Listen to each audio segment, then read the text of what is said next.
Assalamu alaikum.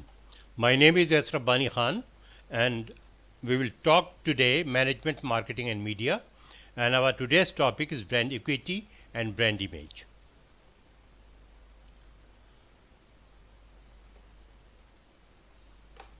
Are you familiar with these brands? Let's talk one by one. Nike is a very famous product worldwide, and when Phil Knight wanted to introduce a sports shoe or a shoe for runners, he started thinking that who are the people who walks longest, and then in his mind came the African people. So he visited Africa and found out the people who walk longest. He found that people walking longest wear the shoes having flat sole without any heel, moccasin type of shoes. And from there he picked the idea, and when he came back, he introduced Nike with a flat sole and without any extra heel. And that was the reason of his great success. When I want to talk to about Apple computer. Steve Jobs was the person who introduced the computer with graphic designing. Apple is the first computer which introduced graphic designing, and he introduced a quite good number of fonts, and that was the reason of success of Apple. When we talk about Mercedes, Mercedes is the first gasoline car that was introduced at that time, and later when other cars came into the market, Mercedes-Benz still dominated the market. If we come to Toyota, we see that Toyota is one of the very few companies initially who believed in mass production, and quite a good number of Japanese companies, they introduced mass production for the first time in the world, and that is the first reason of Toyota's success. In addition to that, Toyota also introduced a number of management concepts that, for example, JIT, just in time, Kaizen and Kanban and so on. So Toyota is one of the biggest car manufacturer in the world, and selling more than 1.1 million cars per year. Now let's come to brand equity and brand image. Brand equity is the differential effect that brand knowledge has on consumer response to the marketing of that brand. How consumers think, feel, and act with respect to the brand. I will give you an example. A qualitative market research survey was done, and in one room a number of glasses were kept having cold drinks, and 10 participants or 10 candidates were invited, participants were invited and offered the drinks. These glasses did not have any brand name on it, and therefore the participants picked the glass based on his own understanding without knowing the brand. Once they drank the glasses, the juices, then they were shifted to another room. In another room, same cold drinks were offered, with a difference that each glass had the brand name on it, and the participants were told to drink once again. The participants picked the most famous brands, and the lowest famous brand was not picked, and therefore the difference is because of the brand equity. When we call about the brand image, it is a customer's perception of your brand based on their interaction, how they feel and how they know the brand. That is their perception, and that is the brand image. Based on brand equity, the prices of the product is fixed, the market share is gained, and the profitability is gained as well. And therefore, the brand commands a high premium price. You can see the example of Nike. You can see the example of iPhone. There are intangible assets that psychological and financial value adds to the firm. When we say about managing brand equity, there are equity foundations, brand knowledge, brand knowledge, brand performance.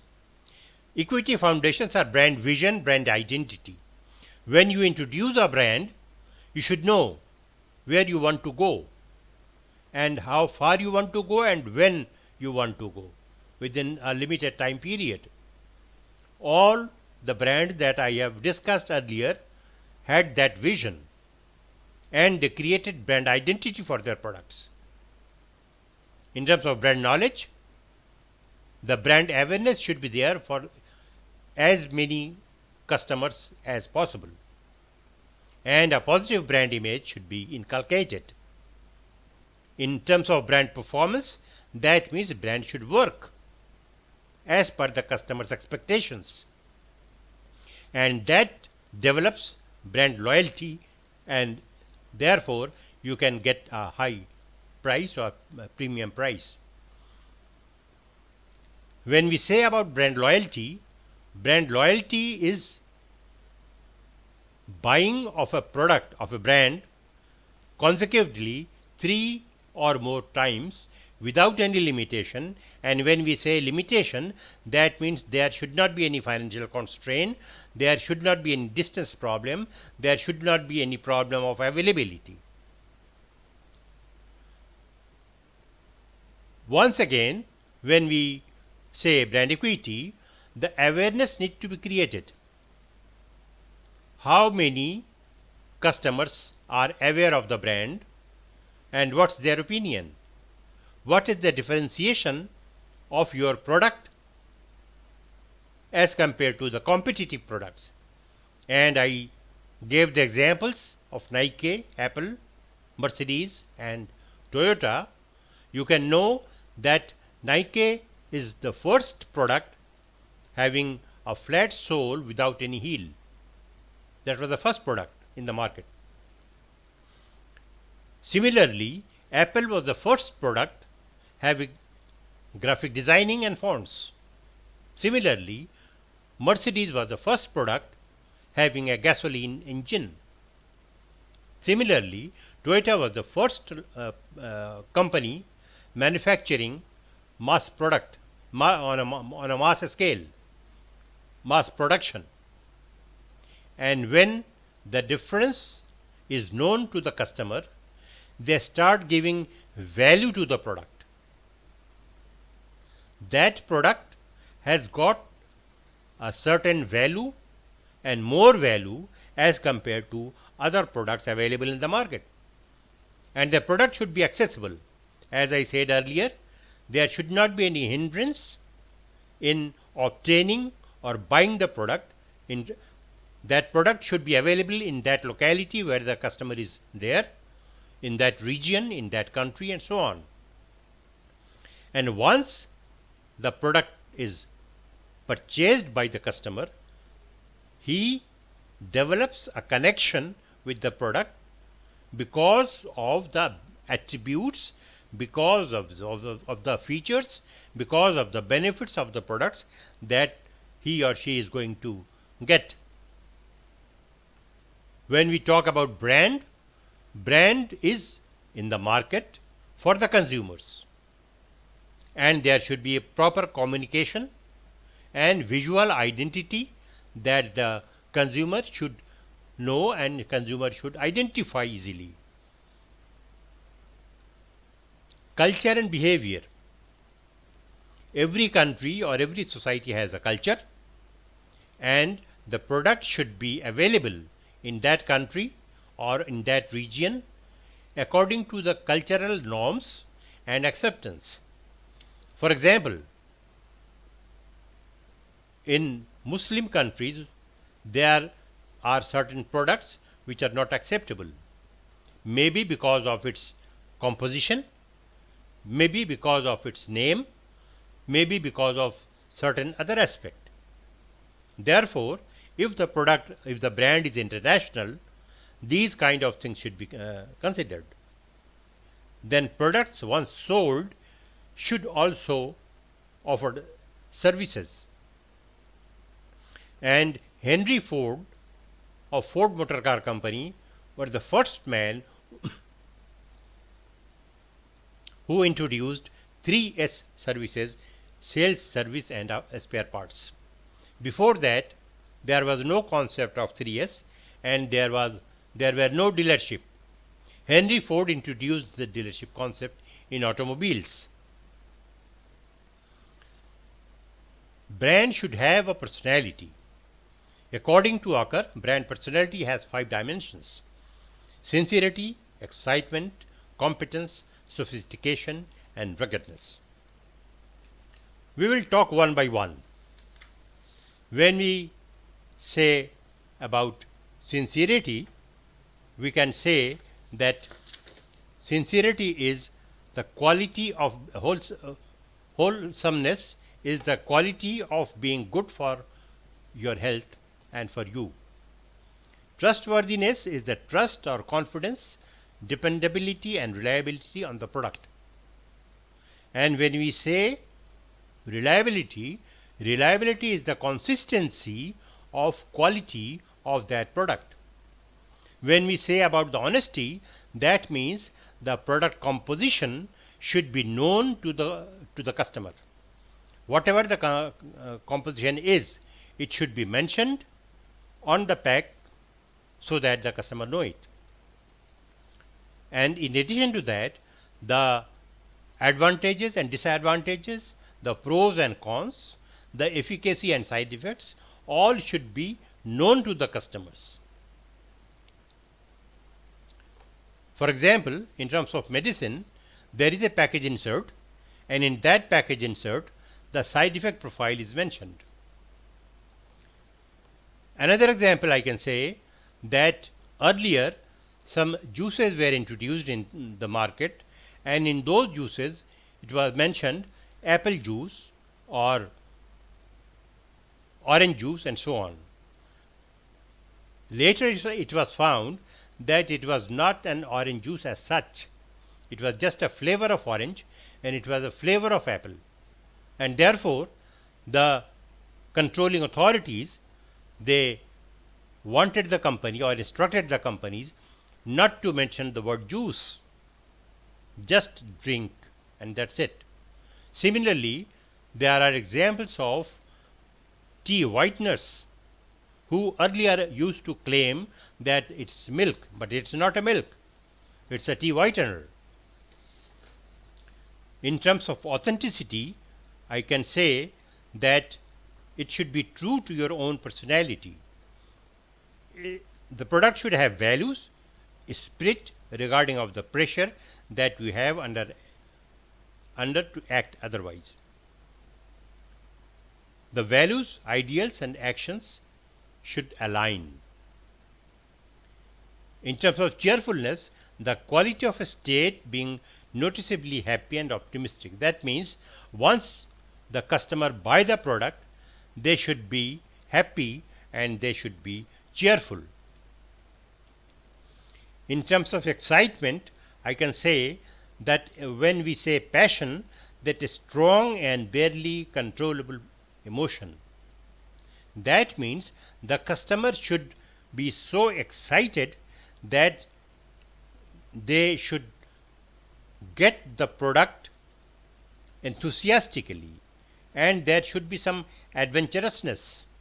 And when we say adventurousness, that means the customer should feel adventurous in trying the product, in buying the product, in using the product, and he or she should be enthusiastic enough. He should be playful, inventive, and optimistic, having a high energy, and he should be bold enough to express that he has used the product and he has bought the product. Imagination is a faculty or action of forming new ideas or images about the product, that what he or she can do with the product and how they can do it. It extends beyond a limit of its usage and recommendation. He should be adventurous and daring enough to try the product again and again. When we say about the competence, the product is intelligent. When we say intelligent, the capacity of abstraction, logic, understanding, and self-awareness, and learning emotional knowledge, reasoning, planning, creativity. That means the product should be intelligent enough for the customer, and he should fulfill all the attributes that the customer is looking for.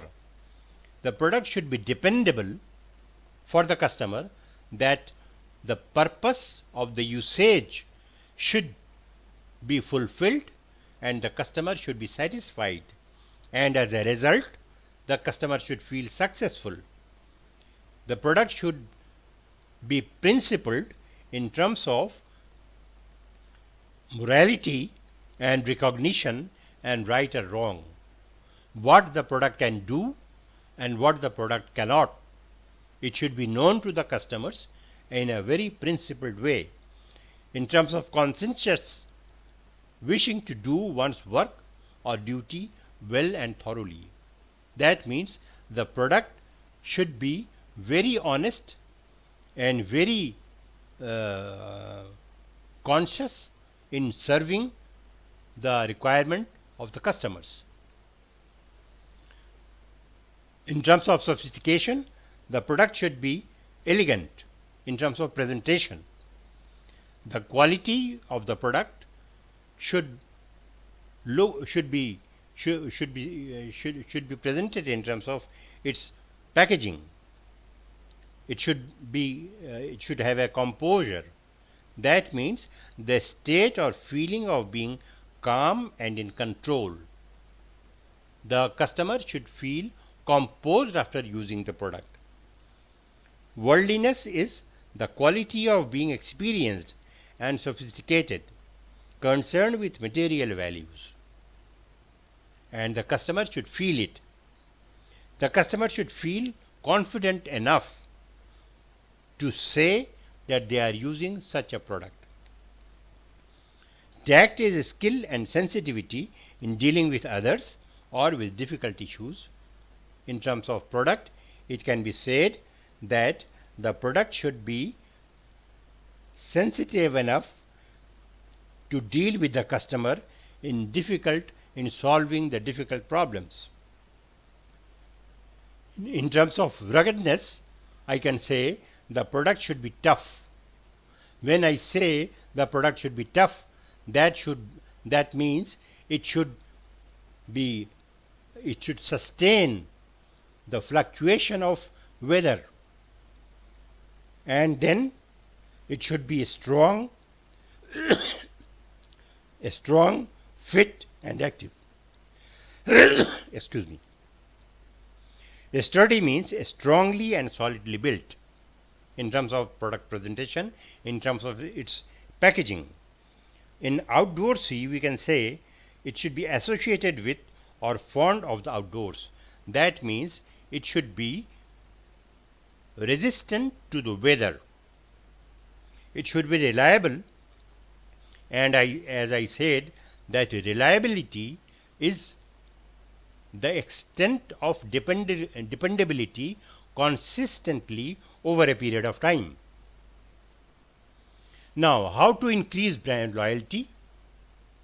The components of brand equity is how to increase brand equity, and the components of brand equity are brand awareness, as I said earlier also, then the brand association, how the customer associate himself with the brand, and what about the perceived quality? There is a perception and there is a reality.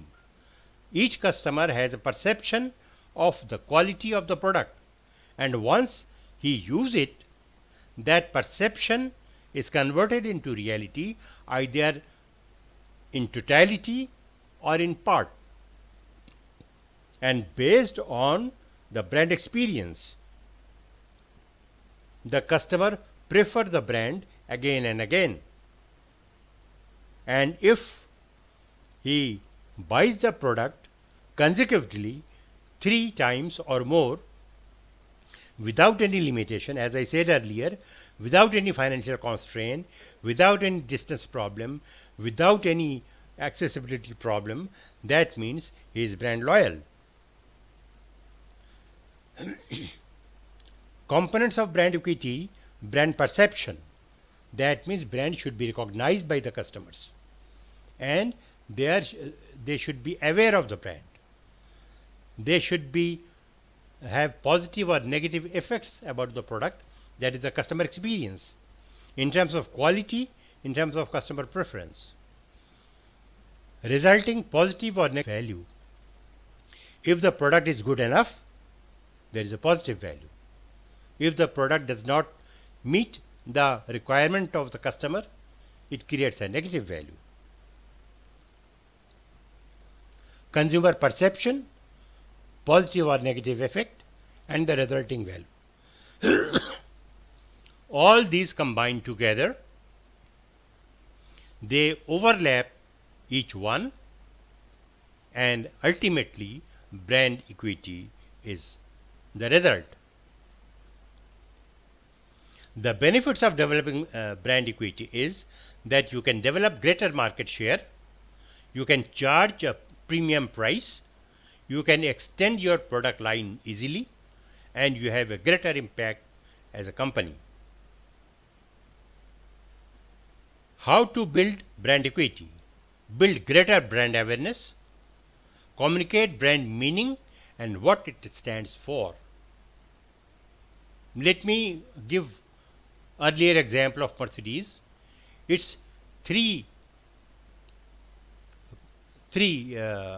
logo, phase logo indicates land, air and water. When the owner of the company